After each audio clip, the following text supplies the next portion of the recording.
All right, I will say good morning. Incredible daf ahead of us today. Thank our sponsor, our Talmud Torah sponsors for the month of El, Avraham Shaindy Kelman, for dedicating all the Shir and Drushos this month in memory of their parents. We hope that in the merit of our Talmud Torah, the Neshama Sab and Aliyah, and the family a Nechama. We thank our week of learning sponsors, Jesse and Rivka Meirovitz, in honor of the birth of a baby boy to Shmuel and Shira Artman.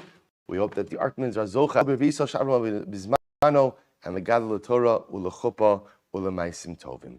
Both with that, let us begin. Today's daf is Nun Aleph 51. We are picking up on Nun Amud Beis 50b, middle of the daf. I apologize about that. Is there another one? Oh, thank you. And also, Daf Yomi sponsorship by Said and Sima Hakin in commemoration of the yahrzeit of Said's father, Moshe ben Bashia Cohen. Zichrono Libracha. We hope that on the merit of our Talmud Torah, the Neshama will have an Aliyah and the family a Nechama. Thank you, Said. Thank you. I have my hands full with one phone. I'm not. All right, so that let us begin. So Nun Amud Beis, we're picking up Mamish, middle of the page. Amar Yosef, Minaminas. We'll say, so remember again, Minamina Deba Pligi. Literally middle of the daf Nun Amud Beis, but it's okay. It's a short daf, short Amud Aleph on 51. And it's supposed to say, so remember again, just to reorient ourselves a little bit. So we had an interesting machlokes. We had a brisa. The brisa was talking about whether or not the playing of the chalil, the playing of the flute, was docha Shabbos or not. So Rabbi Yossi held that the playing of the flute is docha Shabbos. Chachamim said the playing of the flute is not only not docha Shabbos, it's not even docha Yom Tiv. Rav Yosef wanted to say that the fundamental machlokus between the two of them was concerning what? Ikar Shira. We know that there is a mitzvah of Shira in the Beis HaMikdash, right? There's Levitic song in the Beis HaMikdash. The machlokes ultimately is as follows. Do we say Ikar Shira bepeh or Ikar Shira bekli? Is the primary Shira ultimately, again, just verbally, or is the Ikar Shira ultimately with instruments? So Rabbi Yossi posits, that's the machlokes. Remember, Rabbi Yosef posits, that's the machlokes, Rabbi Yossi and the Chachamim. Rabbi Yossi, who says that the flute is docha Shabbos, he holds Ikar Shira bekli. Ikar Shira bekli. The Chachamim who say that the flute is not, playing of the flute is not docha Shabbos, ultimately, again, he holds Ikar Shira bepeh. So it says the Gemara, Amar Rav Yosef ben Amina debaha pligi. How do I know that this is their actual machlokes? This sanya, because we learned kli sharis shason shel eitz. What happens if you made a kli sharis, a service utensil, out of wood? Out of wood. So Rebbe Posel, Rabbi Yossi Bar Yehuda Machshir, Rebbe says it's possible, and Rabbi Yossi Bar Yehuda says that it's kosher.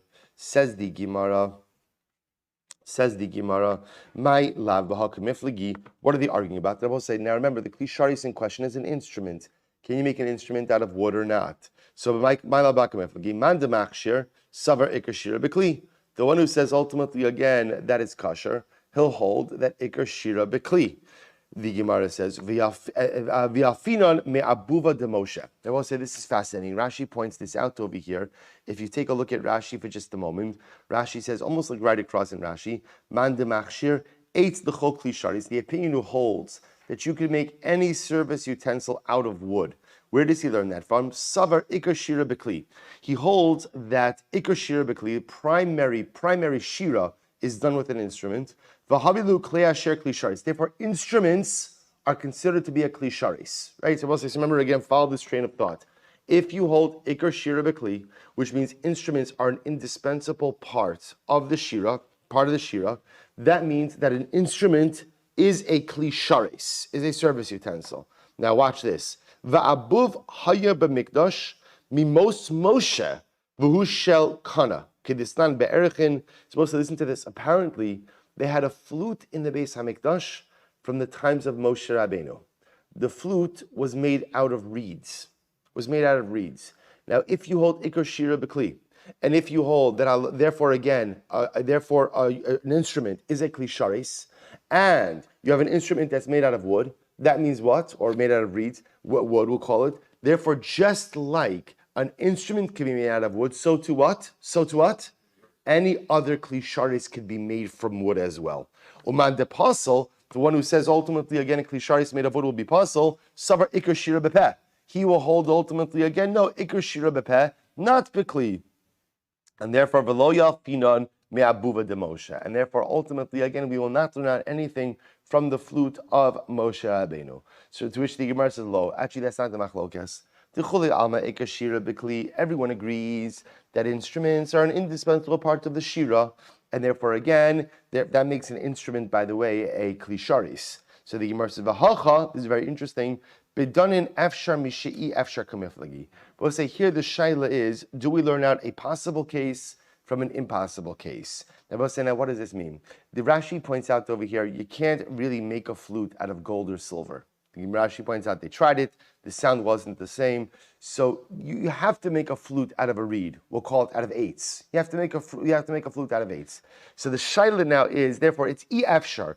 You cannot go out and make a flute out of anything else. So the shaila is, knowing that I can't make a flute out of any other material, can I learn out the halachos of other klei sharis from a flute? So watch this. The Gemara says, Man de machshir, the one who holds that halacha l'maisa you can make any klei sharis out of wood.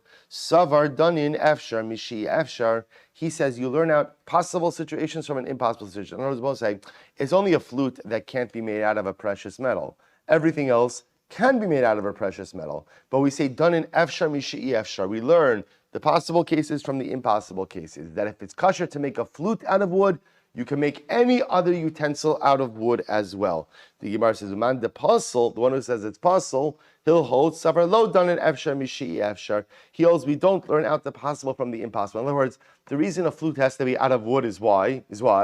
Because that's the only way to make it, right? But other utensils, that's not the case. So other klei, so it's true, the flute could be, even if you hold the flute as a kli shares, because ikar shira bekli. At the end of the day, it's only the flute that can be made out of wood because less breira, there's no other choice. But other utensils which can be made out of other materials, you absolutely must do so. So the Gemara says, V'bais, the other possibility is, the kuli alma ikar shira bepeh. Everyone agrees primary shira is by mouth, not by instruments. Ve'ein danin efshar mishei efshar. And in general, we don't learn out the possible from the impossible.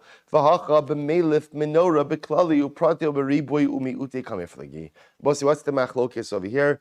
The machlokes is how we learn out from menorah. Using menorah as a paradigm for kli shares, how do we extrapolate the paradigm from menorah? Do you use a klal uprat or a riboy umiut? We'll say two different exegetical principles. So watch this. Rabbi darish klali uprati. Rabbi will darshin a klal uprat. We'll define what that means in just a moment. Rabbi Yossi bar Yehuda darish riboy umiute. Watch this. Rabbi darish klali uprati. So Rabbi will look at menorah through the exegetical lens of a klal uprat. So we'll say, watch this. Here we go. So the Gemara says, Miksha ta'aseh ha-menorah. You shall make the menorah out of one chunk of gold. Did I skip? I'm sorry, thank you. Vasisa menorahs, you shall make a menorah, klal. That's the general statement. Zahav tar, out of pure gold, prat. That's right, that's a specific detail. Miksha ta'aseh menorah, you shall make it out of a block. Chazar v'kalal, that's another klal. So what is this? A klalu pratu klal. We'll say, how do you darshan a klal and a prat and a klal, right? A general statement, a limiting statement, or a specific idea, and then a general statement again. Iyatadan ela prat, right? When you have a klal upratu klal, so ultimately again the prat defines the klal. So the Gemara says, Ma prat mafura shamatechas, just like the prat, the specific detail over here by menorah is that it has to be metal, right? Gold in this case. Afkol shamatechas, that teaches me about all other kli shares, it has to be matachas, it has to be made of a precious metal as well. That's Rebbe. Rabbi Yossi bar Yehuda darish riboy miute. Rabbi Yossi bar Yehuda will darshan a riboy and a miut. How so? Vasisa menorah, you shall make a menorah, riba, right? That's a riboy. Zahav tahar, pure gold, miet, that is a limiting statement.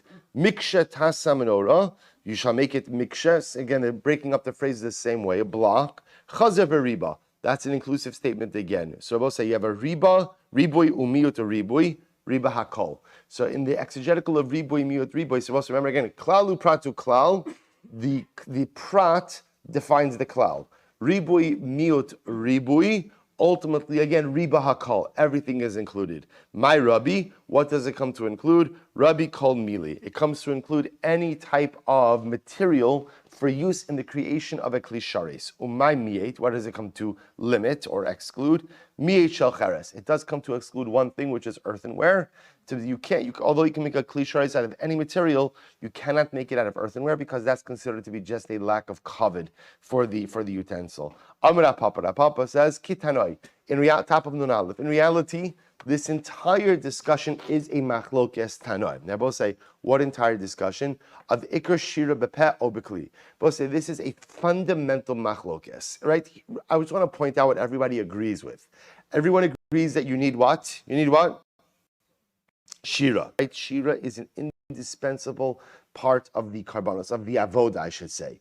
Right? And also everyone agrees that there were instruments. There were instruments. That's not a machlokes.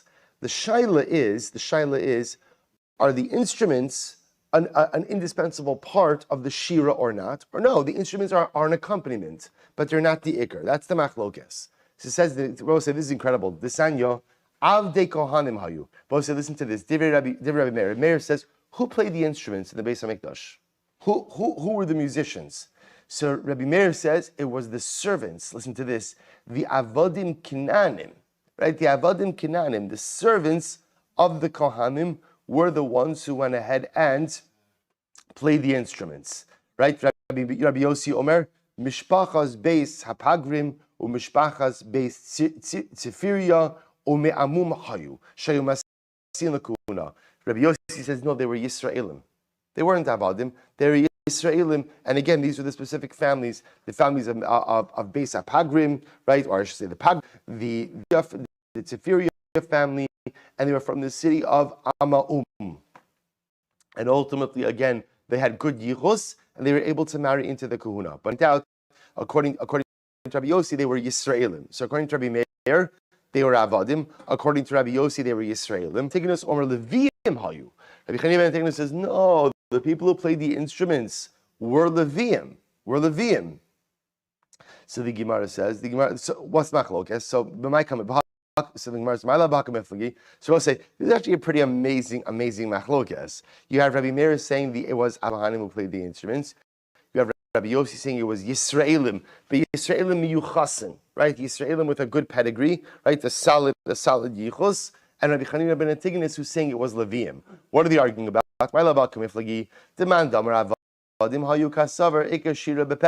So the one who says, i.e. Rabbi Meir, who holds that it was Avadim, he holds that the playing of not a pivotal part, was not a necessity in the Shira. Ikar Shira Bepeh, and ultimately the instruments are not a necessity. So pretty much what? Anyone can play the instruments because it's not really part of the Avodah.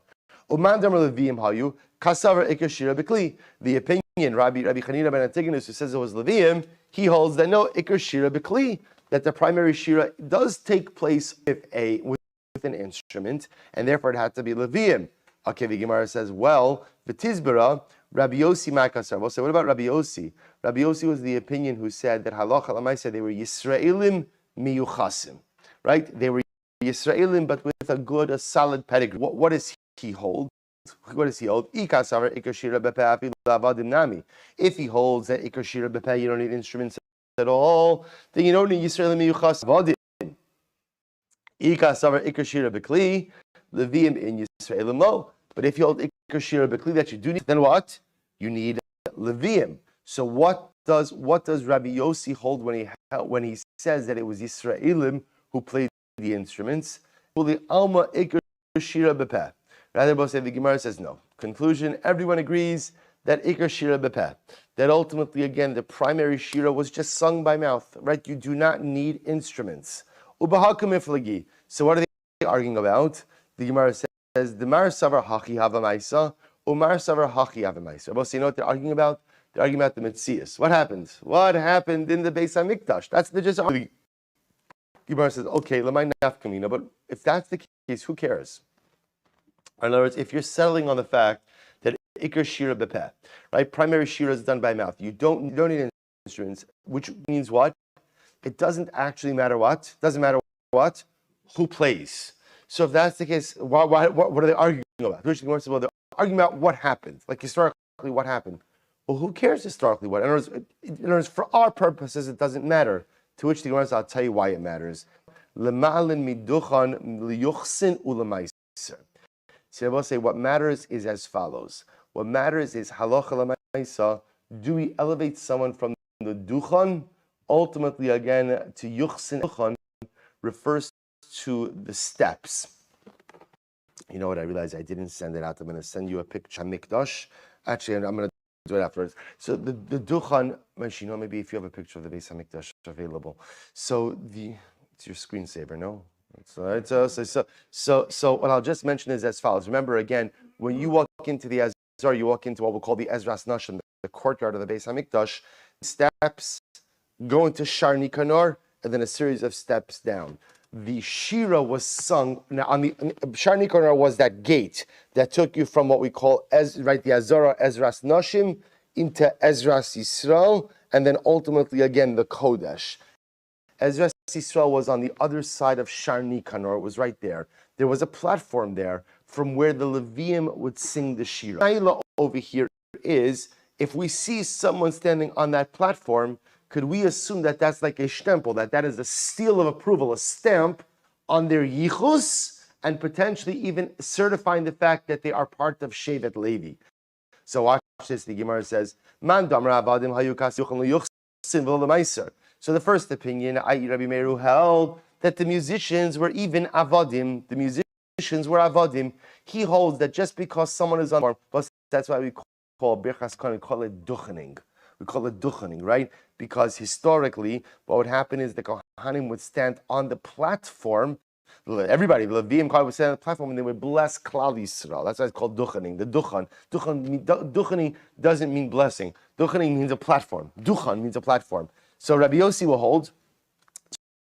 will hold that just because someone's on the platform, that's not a seal of approval on their yichus. It entitled them to meiser, because after all, he holds that it was avodim who were the musicians. Uman Dharma Yisrael Hayu, the one who says that it was Yisrael, Kasavra Ma'alin Miduchan Liyuchsin Avalo Lemaisa.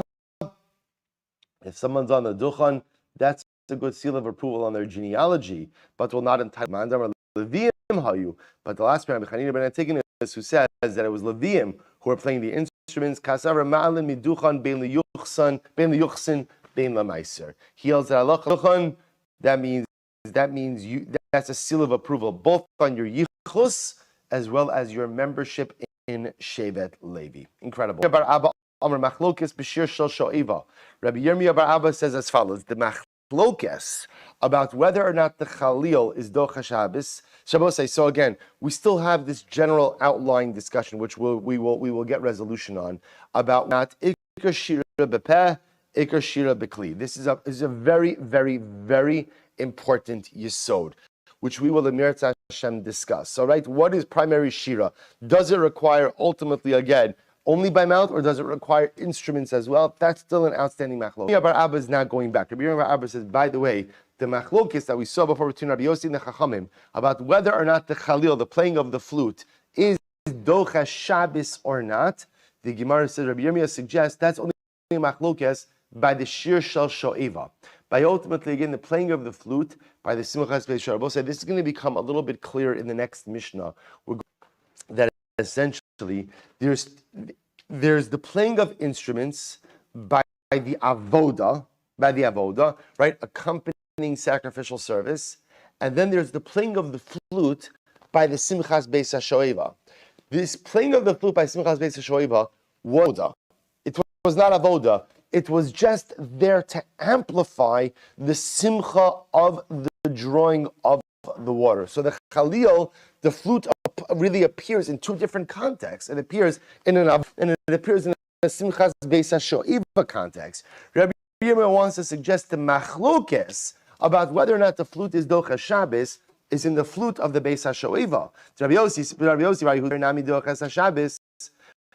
Bar Yehuda says the additional simcha of the water drawing of the Nitzach HaMayim is docha Shabbos. For Rabbanan Savri simcha Yisera in the docha Shabbos, and the Rabbanan will say that simcha Yisera, right, that additional simcha of the Chalil by the Beis HaShoeva, that is not avol b'shir shal karban. When it comes to the actual shira of karban, actual mandated shira, divrei akol avodei chas Shabbos. Everyone agrees that in that case, right? The playing of the instruments is part of the avoda, and it is docha Shabbos. The Gemara said, "Meisvei." After there's a kasha on that, shir shel shoeva doches Shabbos Rabbi Yossi bar Yehuda. So right, the Raisa says the shir shel shoeva is docha Shabbos. Rabbi Yossi, Chamim omrim af yom tiv eino docha, and ultimately again, and the Chachamim say it's not docha yom tiv. Shabbos said this pretty much refutes Rabbi Yosef. Tiyufta to Rabbi Yosef. Tiyufta. Good, that refutes the position, effectively refutes the position of Rabbi Yosef. Lema b'shir shel shoev huda pligi, aval b'shir shel karban divrei akol dochas Shabbos. So maybe we'll say that it's only in the shir shel shoeva that they argue, but in regular shir shel karban, everyone will agree that the instruments are dochas Shabbos. If that's the case, it would refute Rabbi Yosef on two counts. Rabbi Yosef pligi b'shir shel shoeva. In reality, Rabbi Yosef and the Chachamim, Rabbi Yossi and the Chachamim disagree both in the Shir Shal Sho'iva and the Shir of Karban. And that's which we framed the machlokes about the Shir Shal Sho'iva. Ultimately, framed it that way to show the strength of Rabbi Yossi's position, that he even holds that the Shir of Sho'iva is Docha Shabbos. But we spoke about the fact that the Chalil of the Beis HaShoeva is not Docha Shabbos, not Docha Yom Tiv, Zeo Eino Docha, Aval Karban Docha, which means that this flute is not Docha Shabbos of the Beis HaShoeva, but the flute of the Avoda of the Shira of Karban is Docha Shabbos. Money, whose opinion does that reflect? Rabbi Yossi bar Yehuda, if Rabbi Yossi bar Yehuda ha'amar shir shir sho'iva nami docha. He holds that halacha l'maisa the shir of Shabbos, not just the shir of Karban. And lav Rabbanon, rather it must be the Rabbanon utiyufta Rabbi Yosef betarti tiyufta. And this would refute Rabbi Yosef's interpretation of macholkes on both accounts.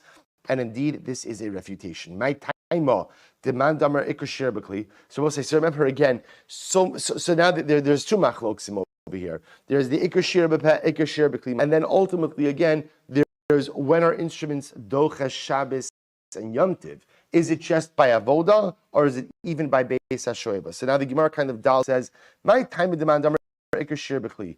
What's the root of the opinion who says that instruments were part of the shira? Close the pasuk over here. Close the pasuk from Divrei Yomim. V'yomer Chizkiyo lalos ha'ola lamizbeach ube'eis ha'chel ha'ola hechil shir Hashem v'achatzosros v'al yidei klei David melech Yisrael. So we'll say Chizkiyo says, bring up the Karban, and again Sosros and the klei David. What are the klei David? Right, the instruments of David. Those are the instruments. So you see over here that instruments ultimately again are part of the shira accompanying the Karban. My time the mandamar ikar shir b'peh. So what's the reason for the opinion who says that Allah Maisa ikar shir b'peh, you don't need instruments? Tichsiv vahi ke'achatz lemechatzatzrim ulemeshorerim lashmiya kol echad. Because we'll see here over here that the people who play the trumpets and the singers are reckoned from here, since the singers are mentioned on their own, that singing by itself, even without instruments, so I'll say, what does the opinion who says ikar shir b'peh, what does he do with the pasuk by Chizkiah? This is how he interprets it. Hechel shir Hashem b'peh al yidei klei David melech Yisrael levasumei kola. He will say that ikar shir b'peh ordered the playing of the instruments. Why? To beautify the shira. In other words, no one will disagree that instruments beautify the shira, but ultimately it wasn't saying to bring the instruments because ikar shira b'kli. He was just saying bring the instruments in order to beautify the shira. What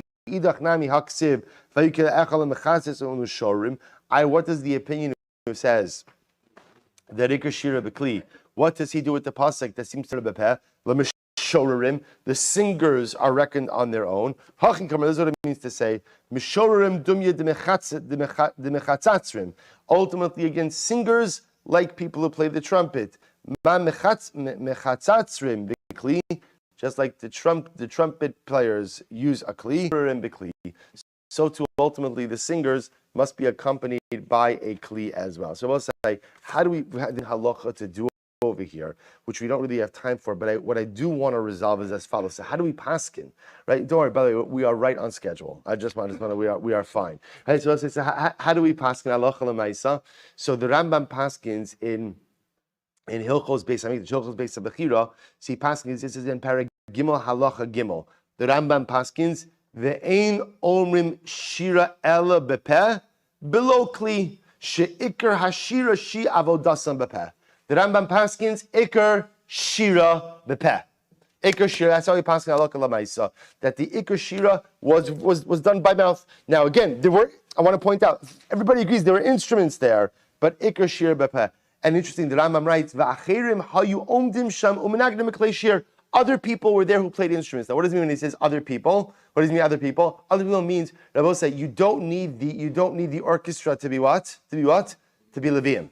That's why the Rambam says, Mehem Levium, umehen Yisraelim miyuchasin lekahuna. Now, what the Rambam does say, it could be Levium, or it could be Yisraelim miyuchas. In other words, to be in the Beis Hamikdash orchestra and to stand on the Duchan, ultimately, again, you have to either be a Levi or a Yisro with a proper pedigree. You don't bring up Avadim. And the reason for that is the Rambam says, She'ein ola ela duchan ela miyuchas. Ultimately, again, only someone who's miyuchas could come onto the duchan. So again, that's how he passed in halacha l'maisa, Iker Shira Bepeh. Iker Shira Bepeh. Now, in terms of, we also paskin that klei sharis. Remember the machlokes before? Can you make a klei sharis out of wood or metal? Rambam paskins again. Hilchos Beis Bechira Perek Aleph Halacha Yud Ches. You could only make klei sharis out of precious metals.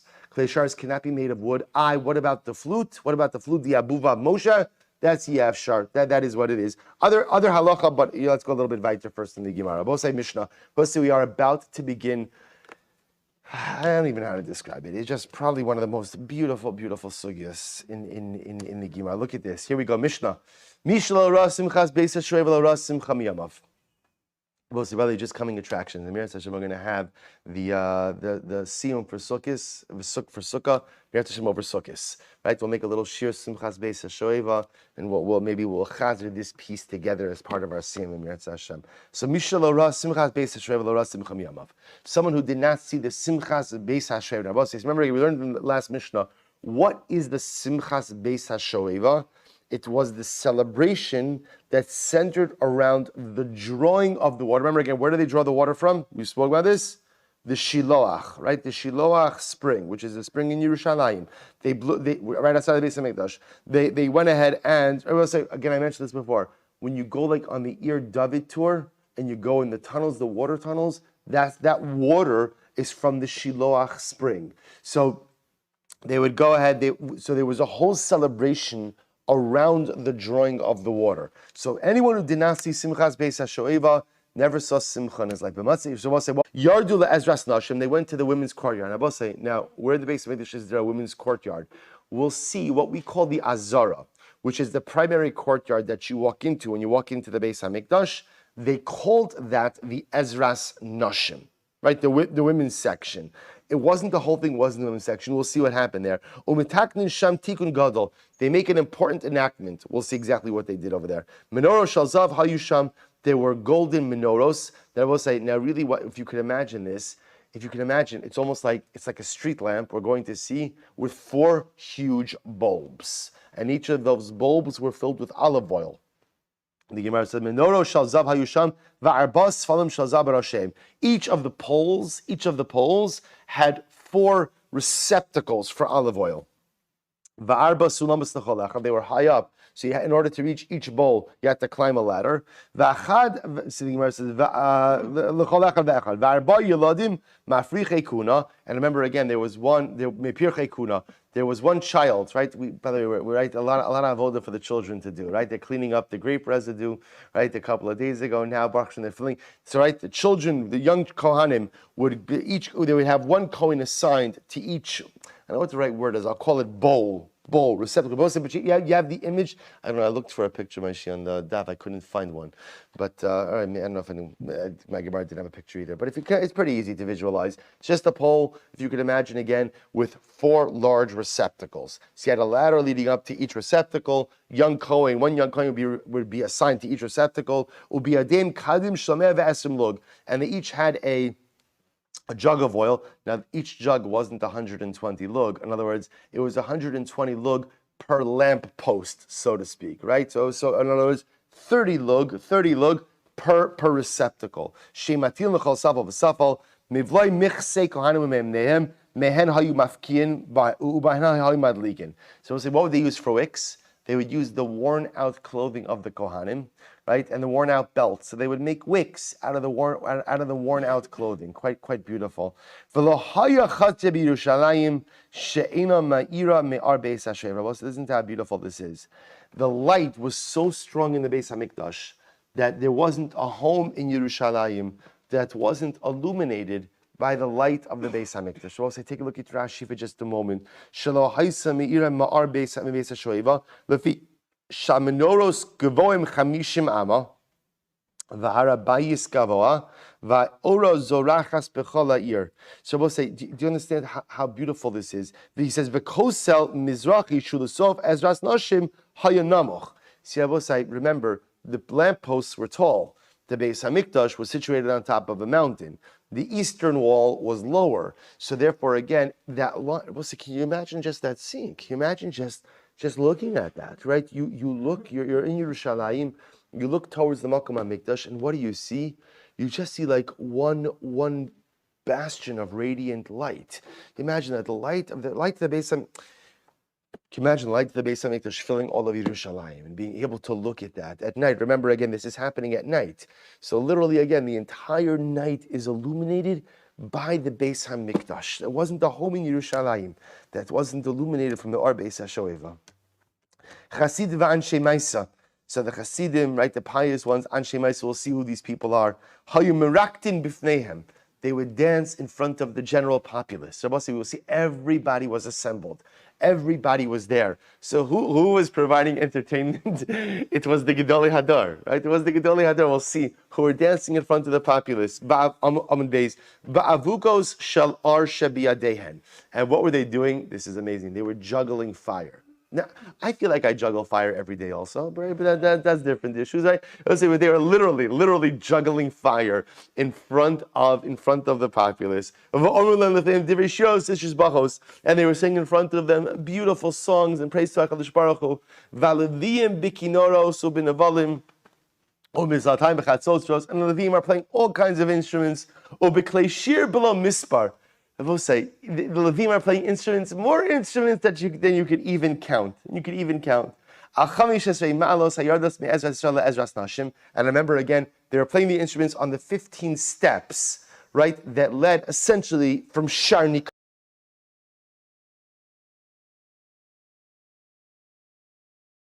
The 15 steps leading down between what we call Ezras Yisrael and Ezras Noshim. Keneged Chamish Esrei Malosh V'Tilim. But are there 15 steps? 15 steps corresponding to the 15 Shir HaMalos Kapitloch in Sefer Tilim. We'll discuss that. Shaleim Leviim Omdim Beklei Shir V'Om Shira V'Omdu Shnei Kohanim B'Shara Elyon. And there were two Kohanim who stood by Shar Nikanor, right? The upper gate is Shar Nikanor. Remember again, Shar Nikanor is the gateway, right? Is the gateway into the Kodesh, right? Just so to orient you, you walked into the Azara, you walked up 15 steps, you got to a platform, you went through Shar Nikanor, you went down another set of steps. Right in front of you was what? Right in front of you was the Mizbeach, the large outer animal altar, right? Animal sacrifice altar. You would walk around that. You would walk into the Ulam, walk into the Kodesh, hit the curtain of the Kodesh Shalom, just to orient you. So there were two Kohanim who were sitting by Shar Nikanor, Shiyor me Ezras Yisrael, Ezras Nashim, Ushnei Chatzos Biadei, and they were holding two trumpets. Kara HaGever, the Gever, right? You saw him by Yuma, right? The crier. He called out, Tiku v'hariu v'tiku. Go ahead, blow a tekiah, trua tekiah. Higiu lamala, asiris. They would come down to the 10th step. We'll discuss which 10th step that was. Taku v'heriu v'taku. They blew another tekiah, trua tekiah. Higiu la'azara. They got to the floor of the Azara, the courtyard. Taku v'heriu v'taku. Ultimately, again, they blew another tekiah, trua tekiah.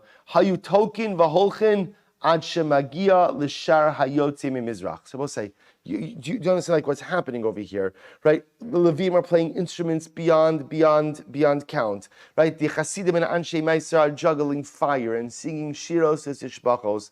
All of Klal Yisrael is there. The Kohanim now begin to lead the populace towards the Shar HaYotzim Mizrach, towards the eastern gate, right? Towards the eastern gate of the Beis Hamikdash. Hegil Shar HaYotzim Mizrach. They got to the eastern gate. Hafchu Pnei Mizrach Lamarav. They turned from east to west, which means now, if you could imagine, they're facing towards the Kodesh HaKadoshim. Facing towards the Kodesh HaKadoshim. V'amru, and they said, Avusinu shayim makom hazeh, our forefathers who were in this place, Achoreim alaheichal upneim kadma, u'mishtachavim ken malashemesh.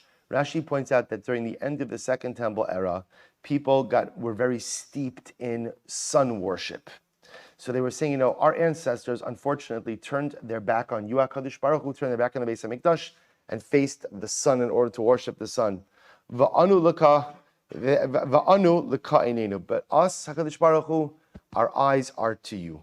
Rabbi Huda says, Hayushonin va'omrim anu leka ve'leka einenu. They would repeat and say, we are to you, HaKadosh Baruch Hu, and to you are our eyes. We'll say, this is the scene of the Simchas Beis HaShoeva. So we'll say, tell me, does this not make you yearn for the Beis HaMikdash? When you read something like this, right? When you read something like this and you see this imagery and you feel, even from the words of the Mishnah, the simcha is palpable, right? You could feel it. Just reading the words, you feel yourself filled with such incredible simcha, such incredible joy. And the notion of the light of the Beis HaMikdash filling Yerushalayim, that literally, again, it was light in the middle of the night. And it's so beautiful, and it's so lebedig, and the instruments, and the Kohanim leading us out. Anu leka ve'einenu leka. HaKadosh Baruch Hu, we are yours. You feel it, and you want it. And Emir Hashem Bekarav B'Yaminu, it will be ours again. Tan Rabbanan.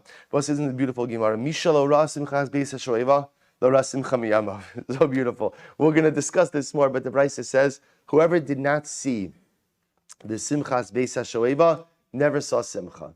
Never saw simcha. If you want to know what simcha is the simchas beis hashoeva. Similarly, again, the Gemara says, Mishalo ra Yerushalayim b'tifarta. Whoever did not see Yerushalayim in its grandeur, Lo ra krach nechmad me'olam, has never seen a beautiful city in his entire life. People say, after 1967, when Yerushalayim was taken back by its rightful owners, right, by the Jewish people, so people came to Rabbi Soloveitchik and they asked, this was actually a number of years afterwards, and they asked that on Tisha B'Av we should stop saying Nachem.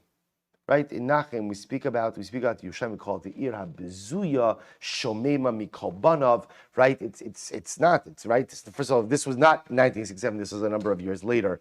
When again, the city was rebuilt. You go to Yerushalayim is a beautiful city. It's a beautiful city. And yet we go ahead and we see on Tisha B'Av that Yerushalayim, it's degraded, it's bereft of its children. So they said to the Rav, maybe we should stop going ahead and saying Nachem. And Rabbi Soloveitchik quoted this Gemara, and he said, Yerushalayim is beautiful, Yerushalayim is magnificent, but the Yerushalayim of today is not what Yerushalayim was, and not what Yerushalayim will be. Which I will say is such a beautiful thing, because, again, what I wouldn't give to be in Yerushalayim now.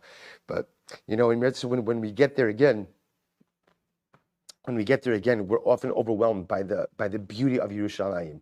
And just the knowledge that what it is now is like doesn't hold a candle to what it will be. It doesn't mean that Mamila is going to be 5 times bigger. That's not what it means. But like the notion that the beauty, and it has so much beauty, that what it is now is just a fraction of what it'll be is so amazing to contemplate. Similarly, the Gemara says, Misha lo ra'a beis hamikdash bevinyano.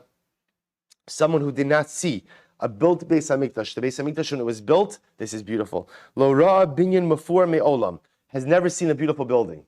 Isn't this incredible? In other words, there are plenty of beautiful buildings, but if you haven't seen the Beis HaMikdash built, then you've never seen a beautiful building. What was so beautiful about the Beis HaMikdash? In other words, we know it was a grand building, but what was like this defining feature that made it so beautiful? Amar Abaye, v'tim Rav Chisda, ze binyan hordus. So we'll say, this is actually quite interesting. What does this refer to? This refers to the structure built by Herod. Now we'll say Herod was an interesting guy, and that's putting it mildly, right? The Pashas, he probably was schizophrenic, but Lamaisa, he pretty much wiped out the entire Sanhedrin, felt bad afterwards, and as a gesture, say, you know what, let me take on your building campaign, right? Let me go ahead. Now, he did a great job on the building campaign, right? Remember, again, right, the temple plaza, as we had it, was because of Herod, and the building, the structure that Herod built was something of magnificence. So the Gemara says, so what was so special about it? The Gemara says, B'mai banye, what did he build it with? So Rava Amar ba'avnei shisha umirma. Rava says he built it with avnei shisha or shaisha. This ultimately, again, is like a greenish type of marble, umirma. Mirma is white marble. So it was a combination of greenish marble and white marble. Ikeda Amri, others say, ba'avnei shisha kochla umirma. Others say, no, it was like a bluish green marble, and a white marble. Va'ayel safa, so Gemara's apik safa, va'ayel safa. So it was a bluish green white marble altogether. And this is something very interesting. Shabbos say he didn't pile the stones one on top of the other. Instead, what he did was one layer was recessed and one layer was regular. He did that so that he could put the plaster on the back of the stones as opposed to in between the stones. Because if the plaster is in between the stones, then what? You could see it. He didn't want the plaster to be seen when you looked. Plaster is the wrong word. I mean plaster. What do you put in between the stones to keep them together? Grout or cement. Whatever it is you're doing to keep the stones together. He didn't want that to be visible on the facade. So what he did is one layer recessed, one layer, we'll call it regular, right? And he put the binder on the back. This way the stones, so the Gemara says, Kihechi dilakabel sida. Savar lemishan bidava. So Herod said to the remaining rabbis, I'd like to cover the entire Beis Hamikdash with gold. Which I would say, if you can imagine the amount of wealth that he possessed. He said, as another gesture, it's marble now, but I'd like to make it of gold. But listen to this. Amali Rabbanan Shavke. The Rabbanan said, no, leave it. Why? What were they so taken by? The Hachi Shapir Tvei, the Mischaze Ki Idvisadi Yama. They said, we like the Beis Hamikdash as it is. Why? Because the Beis Hamikdash, the stones of the Beis Hamikdash, give the image of the waves of the sea. Which I will say, think about this. Just think about this just a moment. Can you imagine, like you're walking towards the Beis Hamikdash, the facade is a combination of green, blue, white marble. And again, remember, if you have different layers, right? One is recessed, one is regular. It mamish looks like the ocean.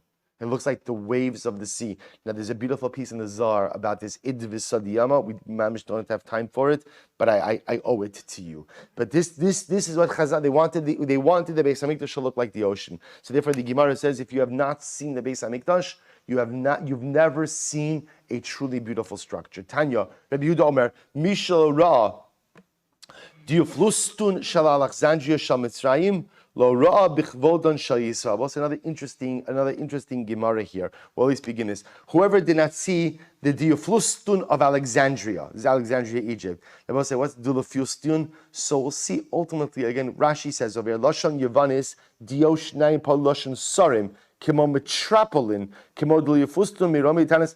This, we're going to see, refers to a large bacilla, a large structure. Whoever did not see the Diuflustun of Alexandria has never truly seen a beautiful structure. So the Gemara says, I should say, has never seen the true covet of Klal Yisrael. Amru, kamin basilki gedola haisa. There was like a large bacilla. We'll say this is referring, by the way, we're going to see, to like the primary shul in Alexandria. Stav lifnim mistav. There were rows of benches inside other rows of benches. Pamim shahayu ba shishim riba shishim ro kiflaim kiotzim mitzrayim. It was so large that it was able to accommodate twice as many Jews who left Egypt. Now that's a bit hyperbolic, right? Because there are 600,000 members between the ages of 20 and 60 who left. But what is it saying? It was big. It was big, and it was really big. V'hayu ba ayin alif kitadro shel zav keneged ayin alif shel sanhedrin gedola. The community in Alexandria almost made pretty much like their own Sanhedrin. They made their own Sanhedrin. Again, this wasn't a breakaway. We'll discuss the community of Alexandria was established before the fall of the first Beis Hamikdash. They saw what was coming. They decided to go ahead and escape from Nebuchadnezzar. They went to Alexandria. So this wasn't like a breakaway Sanhedrin. They were just reestablishing Jewish life in Alexandria. Rashi says over here, Keneged Shivim ve'echad sha'asulem Sanhedrin. They made for themselves a Sanhedrin. So the Gemara says, so they had 71 chairs of gold corresponding to the 71 members of the Sanhedrin. Kol achas va'achas inda pechusa me'esem ve'echad riboki karizav. And each chair was at least 21,000 kikari zav. So I will say, this is the wealth of the community in Alexandria. Ubimel sha'is b'emsa isa. and there was a large wooden platform in the middle of the shul. V'chazan hakneses omed aleh v'asudrin biyado. V'chevan she'egia lanos amen hala menif besudar. So we'll say this is the famous mice in the shul of Alexandria that was so big that people couldn't hear the chazan. Now, often in shuls, people can't hear the chazan. This goes back to Avishan Tzaddik because they're talking. This was because ultimately, again, the shul was so large. So the chazan hakneses would stand in the middle on a platform, and he would literally wave a flag when it was time to say Amen. We'll say, all right, we're out of time. We'll have to stop here for today. But all right, incredible daf. And Mirat Hashem, we're going to pick up tomorrow on Shabbos' daf with more discussion about the community in Alexandria and more discussion about the Simchas Beis HaShoeva. Shkach Avosai.